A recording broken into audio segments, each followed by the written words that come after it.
Hello students, last lecture में हमने vector के टाइप्स के बारे में पढ़ा था और वेक्टर की कुछ प्रॉपर्टीज जानी थी। जैसे कि वेक्टर को हम लोग किसी भी डायमेंशन में शिफ्ट कर सकते हैं, बस उसका एंगल चेंज नहीं होना चाहिए। तो वेक्टर एज इट इज रहता है। अगर हम वेक्टर को स्पेस में उठाते हैं, एक जगह से दूसरी जगह रखते हैं, तो उस वेक्टर में कोई चेंजेस नहीं आता अगर हम लोग उसका एंगल चेंज नहीं करते हैं। अब हम लोग पढ़ेंगे वेक्टर के एडिशन के बारे में। क्योंकि हम जानते हैं कि वेक्टर जो होता है उसके दो डायमेंशंस होते हैं, एक तो डायरेक्शन होता है और एक मैग्नीट्यूड होता है। इसलिए उसको हम लोग सिंपल एल्जेब्रिक एडिशन की तरह नहीं ऐड कर सकते हैं। हम लोगों को कुछ रूल्स को फॉलो करना होता है और उसके बेसिस पे हम वेक्टर्स को ऐड कर सकते हैं। तभी हम लोग देखेंगे addition of vectors.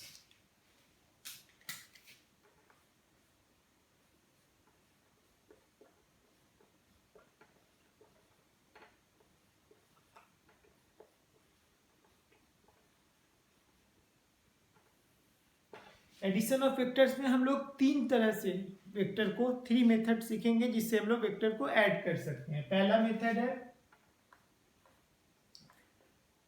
Triangle law.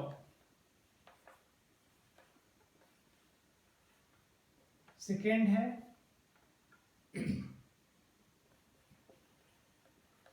Parallelogram law.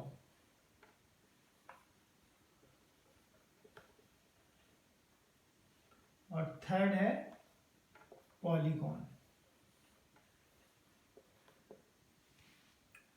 Vector addition में हम लोग दो या दो से ज़्यादा वेक्टर्स को भी ऐड कर सकते हैं। यदि दो से ज़्यादा वेक्टर्स हैं तो हम लोग पॉलीगॉन मेथड को भी यूज़ कर सकते हैं या फिर पैरेललोग्राम लॉ को यूज़ कर सकते हैं वेक्टर के एडिशन के लिए। वेक्टर एडिशन जो होता है वो कम्युलेटिव प्रॉपर्टी होता है। वेक्टर एडिशन इज अ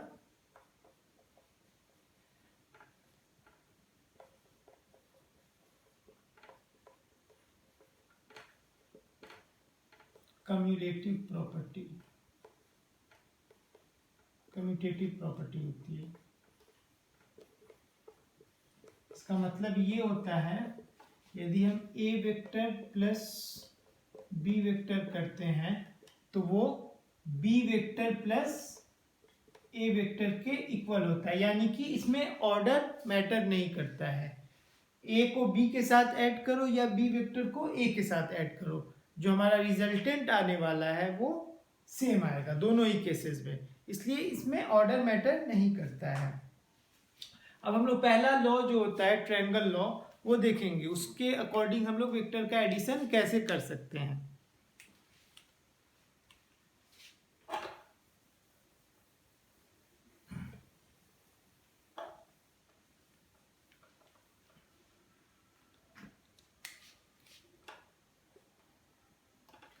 हम दो वेक्टर्स लेते हैं। पहला वेक्टर है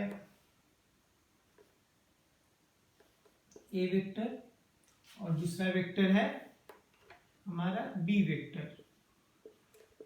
तो ट्रायंगल लॉ ये कहता है कि पहले वाले वेक्टर के हेड के साथ अगर हम दूसरे वेक्टर के टेल को मिलाते हैं तो पहले के टेल से दूसरे के हेड तक जो वेक्टर ड्रॉ होगा वो हमारा रिजल्टेंट वेक्टर होगा। हमारा वेक्टर कौन कौन सा है? पहला है ए वेक्टर, दूसरा बी वेक्टर, और हम ए वेक्टर में ए के हेड के साथ बी के टेल को हम लोग मिलाते हैं और जो फाइनल ए का टेल है, जो ए के टेल से जो बी के हेड तक जो वेक्टर जा रहा होता है, जो वेक्टर बनेगा वो हमारा रिजल्टेंट वेक्टर होगा। यानी कि इसको अगर हम आर से डिनोट करें तो R vector equal to A vector plus B vector, यही रिजल्टेंट वेक्टर हमारा दोनों वेक्टर्स को ऐड करने पे आएगा। अगर ए वेक्टर और बी वेक्टर कहीं भी रखा रहे स्पेस में तो हम लोग उसको उठा कर लाएंगे बिना एंगल में चेंज किए हुए, जैसा कि हम लोग वेक्टर की प्रॉपर्टी में पढ़े थे, और उसके हेड पे दूसरे वाले वेक्टर को रख सकते हैं। या फिर हम बी वेक्टर के हेड पे ए वेक्टर के टेल को रखेंगे तो भी हम देखेंगे कि सेम रिजल्टेंट मिल रहा है। हम जो ये वाला रिजल्टेंट है सेम रिजल्टेंट उस केस में भी मिलेगा। आप लोग करके देख सकते हैं। हम बी वेक्टर के हेड पे ए वेक्टर को उठाएंगे और यहाँ पे रख देंगे तो हमारा रिजल्टेंट कैसा बनेगा? यहाँ से लेकर यहाँ तक सेम रिजल्टेंट बनेगा। तो वो हमारा जो प्रॉपर्टी है कम्यूटेटिव प्रॉपर्टी वो भी यहाँ पे प्रूव हो जाएगा। आप लोग देख भी सकते हैं, अगर हम यहाँ पे ए वेक्टर को उठाएं और यहाँ पे रख दें ए वेक्टर को, तो हमारा जो रिजल्टेंट वेक्टर बनेगा वो इसके हेड से यहाँ से ऐसे डायरेक्शन में जाएगा। सेम वेक्टर है स्पेस में, यहाँ से उठा के यहाँ रखा हुआ है, वेक्टर से में एंगल चेंज नहीं हो रहा है और इसका मैग्नीट्यूड भी चेंज नहीं हो रहा है। अगर एंगल और मैग्नीट्यूड नहीं चेंज हो रहा है तो वेक्टर को कहीं से कहीं उठा कर रखे स्पेस में, कहीं भी शिफ्ट करें कोई चेंज नहीं आएगा। ये चीज़ आप लोग पिछले वाले वीडियो में देख सकते हैं। जो लोग सेकेंड पार्ट नहीं देखा है, फर्स्ट और सेकेंड पार्ट, वो लोग पहले उसको देख लें तो ये और अच्छे से क्लियर हो जाएगा ये वाला टॉपिक।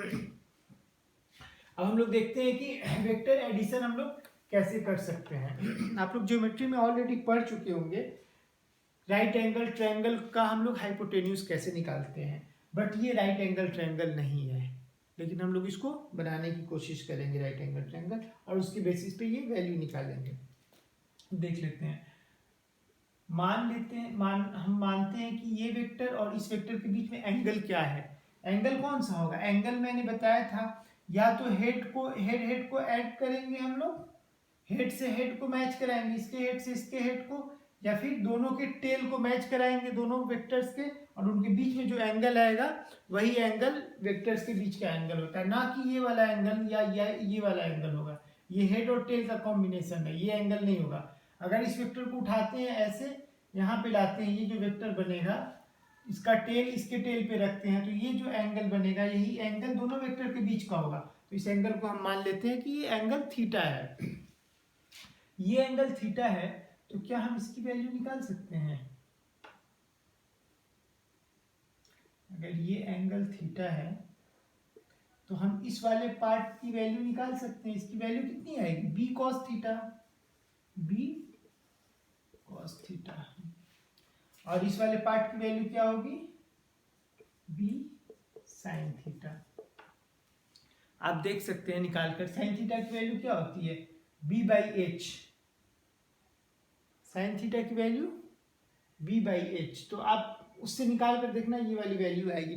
जो भी पाइथागोरस थ्योरम होता है और साइन थीटा और कॉस थीटा की जो वैल्यू होती है उसके बेसिस पे पी बाई एच होता है साइन थीटा का वैल्यू, तो आप उससे निकालिएगा, आपका आ जाएगा ये। तो ये वाला वैल्यू बी साइन थीटा होगा और ये वाला value B cos theta. Theta के साइड वाले पार्ट में हम लोग क्या लेते हैं? Cos theta. जिधर थीटा है उसके साइड के कंपोनेंट को हम लोग कॉस थीटा लेते हैं, और थीटा के अपोजिट साइड यानी कि जिधर 90 डिग्री 90 माइनस थीटा जिधर बनता है उसको हम लोग साइन थीटा लेते हैं, उसके कंपोनेंट को। इसको भी हम लोग आगे चल के प्रूव कर लेंगे, देख लेंगे। आप लोग ट्रायंगल की प्रॉपर्टी से भी इसको प्रूव कर सकते हैं। साइन थीटा की वैल्यू रखिएगा और देखिएगा ये वैल्यू आ जाएगा। तो ये वाला वैल्यू और ये वैल्यू हमें मिल गया। अब ये पूरा एक राइट एंगल ट्रायंगल हमें दिख रहा है। ये एंगल 90 डिग्री का है, तो ये ट्रायंगल अगर हम लोग देखेंगे तो ये हमें राइट एंगल ट्रायंगल दिख रहा है। अगर हम मान लें इसको ए वेक्टर ए बी सी और इसको डी माने, तो ए डी सी या ए सी डी हमारा क्या है? राइट एंगल ट्रायंगल बन रहा है। तो इस राइट एंगल ट्रायंगल में ये वाला पार्ट हमारा हाइपोटेन्यूज होगा। हाइपोटेन्यूज की वैल्यू क्या होगी? h बराबर होगा अंडर रूट इसका स्क्वायर, यहां से लेकर यहाँ का स्क्वायर प्लस इसका स्क्वायर, यानी कि परपेंडिकुलर का स्क्वायर प्लस बेस का स्क्वायर। परपेंडिकुलर का स्क्वायर क्या हो जाएगा? बी साइन थीटा का स्क्वायर प्लस बेस का स्क्वायर क्या हो जाएगा? इसकी वैल्यू, इसका मैग्नीट्यूड अगर a है तो ये क्या हो जाएगा? a प्लस, ये वेक्टर नहीं होगा यहाँ पे, ये मैग्नीट्यूड हम दिखा रहे हैं, ए बी वेक्टर का मैग्नीट्यूड और बी सी वेक्टर का मैग्नीट्यूड। तो इसकी वैल्यू कितनी हो जाएगी? a plus B cos theta इसका स्क्वायर। ये p हो गया परपेंडिकुलर, ये हो गया बेस, परपेंडिकुलर और बेस का स्क्वायर। ये आप लोग पढ़े होंगे पाइथागोरस थ्योरम में। अब इसको स्क्वायर करके देखो कि क्या वैल्यू आ रहा है। h इक्वल टू हो जाएगा under root B square sine square theta plus A square plus A plus B के होल स्क्वायर के फॉर्मूला पे हम लोग इसको ब्रेक करके देखते हैं। ए स्क्वायर प्लस बी स्क्वायर कॉस स्क्वायर थीटा प्लस 2ab कॉस थीटा, ये हो जाएगा ए स्क्वायर, ये वाला इसका स्क्वायर प्लस इसको ए प्लस बी के होल स्क्वायर के फॉर्मूला पे हम लोग एक्सपेंड किए हैं। अब इसमें हम लोग कॉस वाले पार्ट को और साइन स्क्वायर और कॉस स्क्वायर में बी स्क्वायर कॉमन आ रहा है, तो हम इसको एक साथ ले लेंगे, यानी h equals to under root B square को एक साथ ले रहे हैं तो क्या बचेगा, sine square theta plus cos square theta plus ये दोनों तो एक साथ आ गए A square plus 2ab cos theta, A square plus 2ab cos theta. Sine square theta plus cos square theta की वैल्यू कितनी होती है, 1 होती है, तो ये वाला हो जाएगा h equal to under root A square ये वाला प्लस बी स्क्वायर, और ये 1 से मल्टीप्लाई होगा तो बी स्क्वायर ही रह जाएगा प्लस 2ab कॉस थीटा। ये हमारा रिजल्टेंट का मैग्नीट्यूड होगा, रिजल्टेंट का मैग्नीट्यूड, रिजल्टेंट का मैग्नीट्यूड। अब क्या निकालना बाकी रह गया, डायरेक्शन रिजल्टेंट का, क्योंकि वेक्टर जब भी हम निकालते हैं तो उसमें दो चीजें होती हैं, एक तो उसका मैग्नीट्यूड होता है, एक डायरेक्शन होता है। तो जो रिजल्टेंट वेक्टर है उसका मैग्नीट्यूड मुझे मिल गया, अब हमें डायरेक्शन भी फाइंड करना होगा।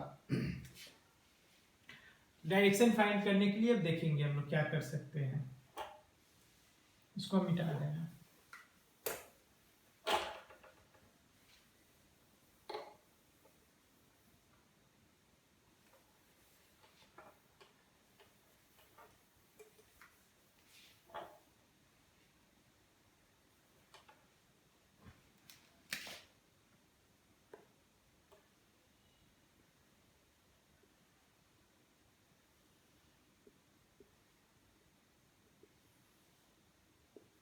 ठीक है, मान लेते हैं कि ये वाला जो हमारा रिजल्टेंट वेक्टर है ये अल्फा एंगल पे है, ए वेक्टर से ए बी वेक्टर जो है हमारा उससे अल्फा एंगल पे है, तो tan अल्फा की वैल्यू क्या होगी आप बताओ।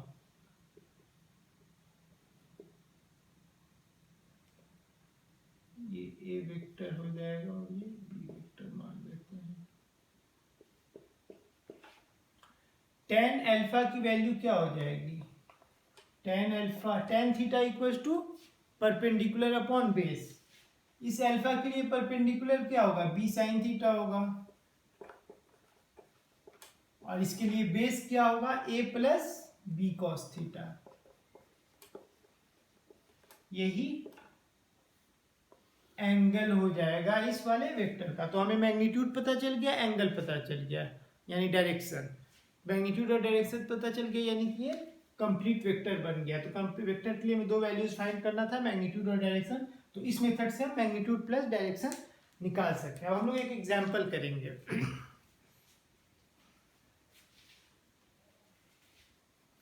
इसको आप लोग नोट कर लेना, ये दो फॉर्मूलाज हैं जिसका हम लोग यूज करेंगे क्वेश्चन को सॉल्व करने के लिए। डायरेक्शन क्या होता है, क्योंकि बार बार आप लोग ऐसे वैल्यू को ऐड करके फिर से उसको करेंगे तो काफी ज्यादा टाइम लग जाएगा, एग्जाम्स में आप क्वेश्चन सॉल्व नहीं कर पाएंगे। तो ये चीज बिल्कुल ओरली आपको पता होना चाहिए कि मैग्नीट्यूड के लिए क्या यूज करेंगे फॉर्मूला और डायरेक्शन के लिए क्या करेंगे।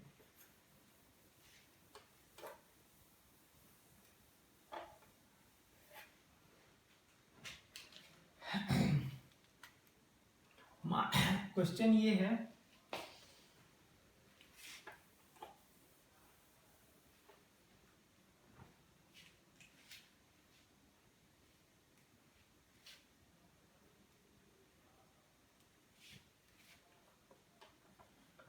two perpendicular forces are being exerted on a particle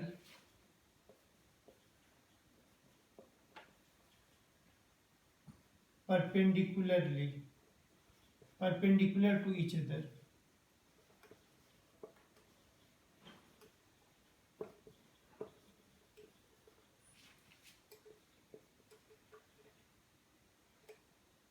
Of magnitude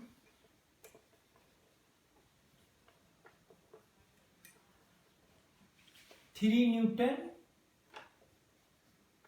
and 4 Newton. Two perpendicular forces are being exerted on a particle perpendicular to each other of magnitude 3 Newton and 4 Newton. Then find the resultant, find the magnitude of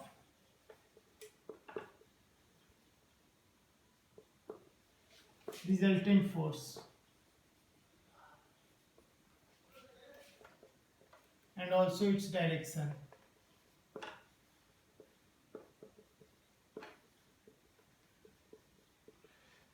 question में काफी ज्यादा मैंने theory लिखवा दिया है, ऐसे हम लोग डायग्रामेटिकली भी इसको देख सकते हैं। एक पार्टिकल है, इस पे दो फोर्सेस परपेंडिकुलरली लग रहे हैं, एक तो 3 न्यूटन का लग रहा है और एक 4 न्यूटन का लग रहा है। ये वाला 3 न्यूटन का फोर्स लग रहा है, एक 4 न्यूटन का। दोनों फोर्स एक दूसरे के परपेंडिकुलर है। परपेंडिकुलर यानी कि इसका डायरेक्शन ये है और इसका, इस वाले फोर्स का ये वाला, तो 90 डिग्री का एंगल बन रहा है। दोनों फोर्स एक दूसरे के परपेंडिकुलर है। तो पूछ रहा है रिजल्टेंट फोर्स का क्या मैग्नीट्यूड होगा और डायरेक्शन होगा। तो देख लो, वेक्टर इसका ड्रॉ करो। 3 न्यूटन ये हो गया और इसके हेड से एक टेल हम ड्रॉ करेंगे 4 न्यूटन का। ये 3 न्यूटन और ये 4 न्यूटन, इसके हेड पे इसका टेल रखेंगे। रिजल्टेंट वेक्टर हमारा ये वाला बनेगा, ये वाला रिजल्टेंट वेक्टर बनेगा। तो क्या हो जाएगा, फॉर्मूला है R equals to under root a square plus b square plus 2ab cos theta. Theta कितना हो जाएगा, यहाँ पे थीटा 90 डिग्री का हो रहा है। दोनों वेक्टर्स के बीच में एंगल क्या है, 90 डिग्री का है। ये 90 डिग्री का एंगल बन रहा है दोनों वेक्टर्स के बीच में। तो cos 90 की वैल्यू 0, यानी ये वाला पार्ट हमारा 0 होने वाला है, हमें पता है। तो r हमारा सिंपली क्या आ जाएगा, under root a square plus b square, यानी कि 3 का स्क्वायर प्लस 4 का square equals to under root 25 equals to 5। Resultant vector हमें पता चल गया। अब हमें क्या फाइंड करना है, डायरेक्शन फाइंड करना है, इस वेक्टर का डायरेक्शन। तो डायरेक्शन के लिए क्या है formula, p upon b। tan theta बराबर, ये हो गया डायरेक्शन के लिए। डायरेक्शन के लिए क्या हो जाएगा, tan थीटा बराबर हो जाएगा 4/3। ये p है, ये b है, 4/3। तो थीटा बराबर कितना होता है, 4/3 क्या होता है वैल्यू tan थीटा। आप लोग याद कर सकते हैं। वैसे साइन 37 डिग्री की वैल्यू होती है 3/5, अप्रॉक्स माना जाता है ऐसा। और cos 37 की वैल्यू होती है 4/5। p upon h, b upon h। तो tan 37 डिग्री की वैल्यू हो जाएगी, tan 37 डिग्री की हो जाएगी 3/4। ये आप लोग याद कर लेना, हम लोग फिजिक्स में ये वैल्यू का बहुत ज़्यादा यूज़ करते हैं। ये वैल्यू आप लोग याद कर लेना।